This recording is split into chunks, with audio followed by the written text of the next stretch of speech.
Welcome to Kenton's videos. Enjoy the video. In this video, I will show you how to make canned mushroom soup. This simple guide will help you prepare a delicious and comforting meal in just a few minutes. You'll need 1 standard can of condensed cream of mushroom soup and 1 can of either milk or water. Carefully open the soup can and pour its contents into a medium saucepan, ready for the next step in our easy preparation. Now let's get mixing. Use the empty soup can to measure out 1 full can of milk or water. Slowly pour this liquid into the saucepan with the condensed soup. Whisk the mixture continuously until it becomes smooth and all the ingredients are thoroughly combined. Then, place the saucepan on your stove top and begin heating it over a medium flame, ensuring even warmth.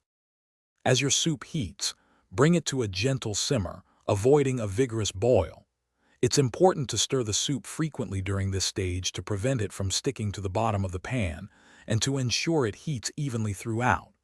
Continue cooking for approximately 5 to 7 minutes, or until the soup is thoroughly hot. Finally, add a small pinch of salt and freshly ground black pepper to enhance the flavor to your liking.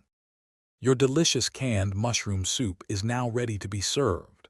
Ladle the hot soup into bowls and consider adding a garnish like fresh chopped parsley or crunchy croutons for an extra touch.